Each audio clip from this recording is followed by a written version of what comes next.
Hello students, welcome in your class 9th of SST. Take out your history book, open lesson number 3, Nazism and the rise of Hitler. Yes, Hitler का नाम आपने कहीं ना कहीं तो सुना ही होगा. यस, ये जो चैप्टर है ये एक छोटे से बच्चे की स्टोरी के साथ स्टार्ट हो रहा है. इन द स्प्रिंग ऑफ 1945 की में वसंत का मौसम है.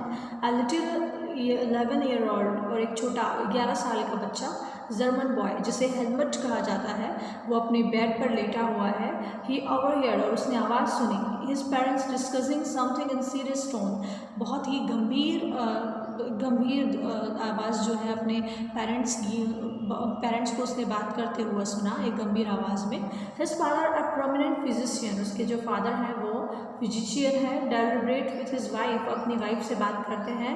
And whether the time had come to kill the entire family, और बात क्या कर रहे हैं, ऐसा डिस्कस कर रहे हैं कि या तो पूरी फैमिली को पूरी फैमिली को मरना होगा या फिर और he should commit suicide alone, या फिर वो अकेले सुसाइड कमिट करेंगे यानी कि अपने आप को मारेंगे. His father spoke about his fear of revenge, उनके जो पापा हैं वो इस तरह से बात कर रहे हैं क्योंकि ये एक बदले की बात कर रहे हैं, बदले का डर है उनके अंदर. और वो कह रहे हैं कि now the allies will do to us what we did the crippled and Jews. Yes, अब जो अलाइज हैं वो हमें नहीं छोड़ेंगे, वो हमारे साथ ऐसा करेंगे जैसा हमने यहूदियों के साथ किया है. द नेक्स्ट डे ही took Helmuth to the woods, अगले दिन वो हेलमेट को जंगलों की तरफ ले गए. Where they spend their last happy time together, जहाँ पर उन्होंने हेलमेट ने अपने पापा के साथ काफ़ी अच्छा समय बिताया. सिंगिंग और चिल्ड्रंस सॉन्ग, बच्चों के सॉन्ग्स गाए, बच्चों के साथ वो उन्होंने ज़्यादा से ज़्यादा टाइम स्पेंड किया. Later Helmuth's father shot himself in his office, और बाद में उन्होंने अपने ऑफिस में अपने आप को शूट कर लिया.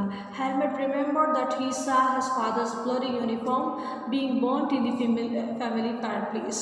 और हेलमेट ने इस दृश्य को देखा था कि उसके पापा को किस तरह से ब्योरेट किया गया था, जहाँ पर फैमिली फायर प्लेस होता है वहाँ उनको बर्न किया गया था उसके पापा को उनकी ब्लडी यूनिफॉर्म के साथ. So traumatised was he by what he had overheard, तो वो समझ गया कि वो जिसके बारे में उसने सुना था तो वो एग्जैक्टली वो क्या चीज़ थी, क्या हुआ ऐसा, और जिसका जो है रिजल्ट ये सामने आया. That he reacted by refusing, जो उसने डिस्कशन अपने मम्मा पापा का सुना था कि या तो मुझे पूरी फैमिली को मारना चाहिए या फिर मुझे खुद को अकेले को सुसाइड कमिट करना चाहिए.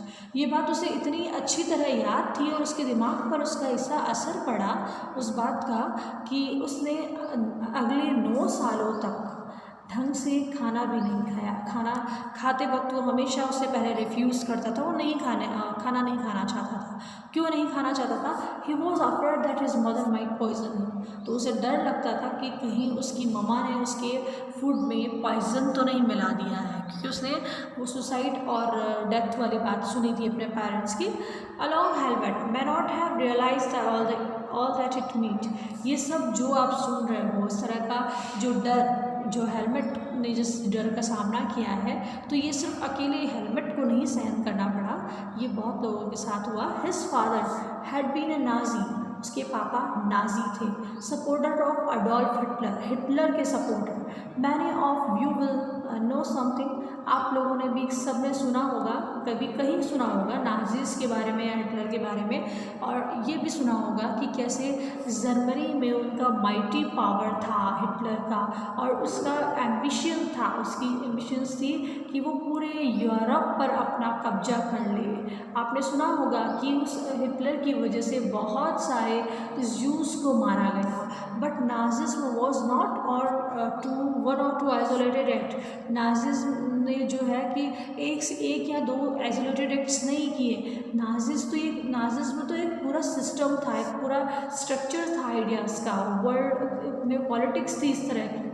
पूरे वर्ल्ड में इस पॉलिटिक्स की विचार थे कि कैसे ये चलता है। Let us try understand what Nazism all about. तो हम कोशिश करते हैं इसके बारे में जानने के लिए कि एग्जैक्टली नाजिज्म क्या था और ऐसा क्यों हुआ कि हेलमेट के पापा ने सुसाइड कमिट किया, अपने आप को मार दिया, और किस तरह का जो डर है वो उनके अंदर था।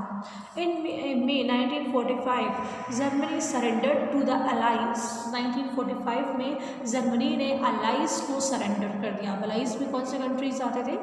अलाइज में कंट्रीज आते थे France, Russia and USA. Okay, ये कंट्रीज उसमें आते थे। Yes, anticipating what was the coming Hitler, his propaganda minister Goebbels and उसके जो मिनिस्टर्स थे और उसके साथ के हिटलर के साथ की जो फैमिलीज मेम्बर्स वगैरह जो थे उन सब ने भी साथ में उसके बाद ये जो 1945 में जब जर्मनी ने सरेंडर करना पड़ा तो इन सब ने भी सुसाइड कमिट कर लिया। एग्जैक्टली ये था क्या? At the end of war international military tribunal Nuremberg was set up to prosecute Nazi was criminal for crime against peace। Nazism में जो जितने भी क्राइम्स हुए जो पीस के अगेंस्ट थे उन सब के बारे में जब सारी चीज़ें ओपन होने लगी धीरे धीरे, यस, स्पेशली दोज एक्शंस, वो चीज़ें come to called crime against humanity. जो भी चीज़ें उन्होंने की थी नाजिज्म में जो की गई थी, लोगों को मारा गया था, वो सब उन सबको क्राइम्स अगेंस्ट ह्यूमैनिटी कहा गया। Phase raised serious moral and ethics question invited worldwide condemnation. What was these act? ये एक्ट क्या थे? Under a shadow of second world war Germany had genocidal war. Germany में जो conditions हुई which resulted a mass murder to select groups of innocent civilian. बहुत सारे innocent Europe के civilians को लोगों को मारा गया। Number of people included 6 million juice, 6 million और यहूदियों को मारा गया, 200,000 जिप्सीज को, 1 million polish civilian, 70,000 Germans who were considered mentally and physically disabled. जो लोग जिनकी मानसिक स्थिति सही नहीं होती थी या फिजिकली वो नहीं चल पाते थे या उनके साथ कोई फिजिकली प्रॉब्लम होती थी, उन लोगों को भी मार दिया जाता था। ये सब किसने कर रखा था? नाजिज्म में हुआ था ये सब। नाजी यानी हिटलर ने जो बना रखी थी, अपनी जो कमिटीज़ बना रखी थी, ये लोग इन सारे लोगों को मार दिया। इन लोगों ने इतने सारे लोगों को मारा। इन्होंने किलिंग सेंटर्स बना रखे थे, इनको मारने के लिए सेंटर्स बना रखे थे। तो ये सब क्या था और ये सब क्यों इतना सामने आया? Allies did not want to be harsh on defeated Germany as they had been after the first world war. Everyone came to be the field rights of Nazi Germany could be partly traced back to German experience in the first world war. बस first world war के बाद ये सब starting हुई Nazism का आना। What was this experience? तो हम इसका फर्स्ट जो टॉपिक है इस चैप्टर का, birth of the Weimar republic, उसके बारे में हम स्टडी करने वाले हैं। यस, जर्मनी एक powerful empire in the early years of the 20th century, 20th century से पहले जब फर्स्ट वर्ल्ड वॉर हुआ 1914 से 18 के बीच में, इससे पहले यहाँ पर एम्पायर था। एम्पायर यानी कि किंग वाली जो गवर्नमेंट थी, ठीक है, alongside the Austrian empire and against the allies England, France and Russia.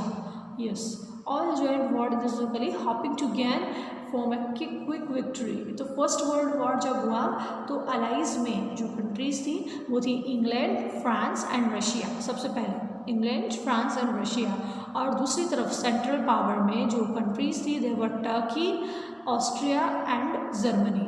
तो इन दोनों के बीच में जब अलाइज और सेंट्रल पावर्स के बीच में जब फर्स्ट वर्ल्ड वॉर जो है वो लड़ा गया तो इनको लगा कि बहुत जल्दी ही हमें विक्ट्री मिल जाएगी। Little did they realise the war would stretch on.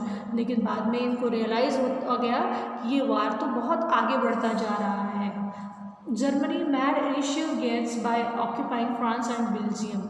1914 से लेकर 1916 तक जर्मनी ने बहुत हद तक फ्रांस में और बेल्जियम में बहुत सारा एरिया ऑक्यूपाई कर लिया था। मतलब जर्मनी जो है काफ़ी स्ट्रॉन्ग पड़ रहा था इन अलाइज कंट्रीज़ के ऊपर। However, the allies strengthened by the US entry in 1917, लेकिन 1917 में जैसे ही allies के साथ allies countries it means England, France और रशिया के साथ जैसे ही यूएसए मिक्स हो गया, यूएसए ने हाथ मिला लिया, और तो उसके बाद कंडीशंस ये हो गई कि जर्मनी हारने लगा और सेंट्रल पावर्स 1918 में सेंट्रल पावर्स हार गई। The defeat of imperial Germany and ambitions of emperor gave an opportunity to political parties to recast Germany polity. तो जब जर्मनी हार गया फर्स्ट वर्ल्ड वॉर में, तो जो एम्परर है उसने भी अपना पद छोड़ दिया और उसके बाद जर्मनी में एक अपॉर्चुनिटी मिली कि पार्लियामेंट्री पार्टीज़ बनाई जाए, यानी संसद वाला शासन बनाया जाए, लोकतंत्र की जो चीज़ें हैं वो मतलब जो इस तरह की सरकार बनाई जाती है तो वो सरकार बनाई जाए। तो एक नेशनल असेंबली को से व्यवहार क्या एक सिटी है, तो वहाँ पर नेशनल असेंबली की हेल्प से डेमोक्रेटिक कंस्ट्रक्शन स्टैब्लिश किया गया, जो कि फेडरल स्ट्रक्चर में किया गया। फेडरल स्ट्रक्चर क्या होता है, जहाँ पे जो पावर्स होती है वो डिवाइडेड होती है, जैसे पॉलिटिकल सिस्टम में होता है। Deputies are now elected the German parliament और राइक्सटैग। जर्मन पार्लियामेंट्स में डिप्यूटीज़ को चुना गया। जर्मन पार्लियामेंट को राइक्सटैग भी कहा जाता है। On the basis of equal and universal vote, तो ये किसके बेस पे हुआ, वोट कास्ट किए गए, वोट्स के द्वारा लोगों को चुना गया। और इसमें वो इस बार जो है जर्मनी में जो अडल्ट इंक्लूडिंग वुमेन है, विमेन को भी इंक्लूड किया गया यूनिवर्सल अडल्ट अवार्ड्स के थ्रू। तो विमेन को भी सेम मेन की तरह अवार्ड्स उन्होंने भी दिए। Yes, this republic however was not received well by its own people largely because of terms it was forced to accept Germany's defeat to the end of the first world war. लेकिन ये जो है कि जब Weimar republic बनी, yes Weimar republic बनी, Reichstag जो है उसकी स्टार्टिंग हुई, तो जर्मनी के बहुत से लोग जो है वो इससे सेटिस्फाई नहीं थे। क्यों नहीं थे, क्योंकि एक फर्स्ट वर्ल्ड वॉर के बाद एक पीस ट्रीटी साइन हुई। कहाँ हुई, वर्साइल में। वर्साइल में एक पीस ट्रीटी साइन की गई, जिसकी वजह से काफ़ी ह्यूमिलेट किया गया जर्मनी को। जर्मनी को बहुत ज़्यादा नुकसान हुआ। जर्मनी अलाइज कंट्रीज़ के साथ जर्मनी की जो राइक्सटैग है पार्लियामेंट, उसके साथ एक पीस ट्रीटी, ये इसका नाम तो पीस ट्रीटी था, लेकिन जर्मनी को इसकी वजह से बहुत कुछ खोना पड़ा। जर्मनी लॉज इस ओवरसीज़ कॉलोनीज़, उसको अपनी बहुत सारी ओवरसीज़ कॉलोनीज़ खोनी पड़ी, अपनी पॉपुलेशन का 10th पार्ट खोना पड़ा, 13% अपनी टेरिटरीज़ का उसको लॉस्ट हुआ, 75% आयरन और 26% कोल उसे फ्रांस, पोलैंड, डेनमार्क और लिथुनिया को देना पड़ा। The allied powers diminished Germany to weaken its power. Allied powers की वजह से जर्मनी की जो पावर है बहुत कम हो गई, वीक हो गई। वॉर गिल्ट जो है, वॉर गिल्ट ये था कि जो भी फर्स्ट वर्ल्ड वॉर में नुकसान हुआ है वो जर्मनी की वजह से हुआ है। अलाइड कंट्रीज़ ने इस तरह का उस पर थोपा कि आपकी वजह से सबसे ज़्यादा नुकसान हुआ है, तो उसको उसकी भरपाई अब कंपेंसेशन यानी कि उसे अब पे करना होगा। इस सबके लिए 6 बिलियन, जर्मनी को 6 बिलियन पाउंड पे करना होगा नुकसान के लिए। Allied armies also occupied the resource rich Reichstag of much in 1920s। और फ्रांस अलाइज आर्मीज़ यानी कि फ्रांस और रशिया और इंग्लैंड की जो आर्मीज़ थी, उन्होंने जर्मनी के एक बहुत बड़े राइनलैंड जिस पर सबसे ज़्यादा इंडस्ट्रियल वर्क किया जाता था, उस पर भी अपना कैप्चरिज्म कर लिया, अपना कंट्रोल कर लिया 1920 में।